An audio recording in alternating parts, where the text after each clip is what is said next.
రాష్ట్రాన్ని దోచుకునేందుకు ప్రణాళిక చేసుకుని అధికారంలోకి వచ్చి 2019 నుంచి లిక్కర్ స్కామ్ను వైసీపీ ప్రభుత్వం అమలు చేసిందని మైలవరం ఎమ్మెల్యే వసంత కృష్ణప్రసాద్ విమర్శించారు. మద్యం స్కామ్ విలువ 3,500 కోట్ల రూపాయల కంటే ఎక్కువని ఆరోపించారు. ఆ సొమ్ముతోనే గత ఎన్నికల్లో జిల్లాకు 400 కోట్ల చొప్పున ఖర్చు పెట్టారన్నారు. ఢిల్లీలో జరిగిన 100 కోట్ల మద్యం కుంభకోణానికే అక్కడి ముఖ్యమంత్రి జైలుకు వెళ్లారని, ఏపీలో అంతకు మించిన స్కామ్ జరిగిందని, దీనిపై పార్లమెంటులో చర్చ జరగాలని కోరారు.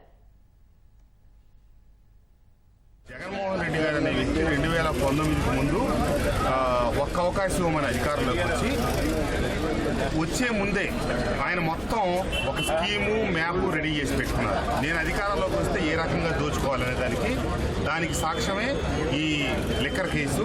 3,500 కోట్లని చెప్తున్న ఈ మద్యం స్కామ్లో దీనివల్ల కనీసం ఒక 10,000 మంది చనిపోయారు, 15,000 మంది చనిపోయారు, ఇంకా అంత ఎక్కువ మంది చనిపోయారు తెలియదు.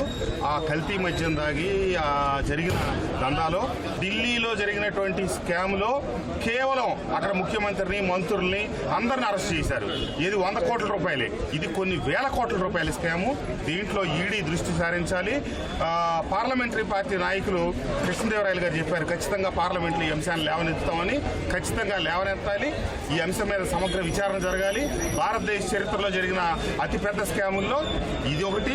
ఇసుక కుంభకోణం మటుకు ప్రతి నెల కనీసం 300 కోట్లు తక్కువ కాకుండా జరిగింది. ఈ మద్యమ విధానాన్ని ఎట్లయితే తయారు చేసి ప్రైవేటు వాళ్ళ ద్వారా కనుక అమ్మాల్సి వస్తే ఇండియన్స్ వాళ్లే పెట్టుకుంటారు, తెచ్చుకుని వాళ్లే అమ్ముతారని చెప్పి మద్యం దుకాణాలు ప్రభుత్వ పరంగా మొదలెట్టాలని చెప్పి ఇంత పెద్ద స్కామ్ పాల్పడినట్టుగా ఇసుక కుంభకోణం కూడా జరిగింది. దయచేసి ప్రభుత్వం, కేంద్ర ప్రభుత్వం, ఈడీ వీటన్నిటిపై దృష్టి సారించాలి.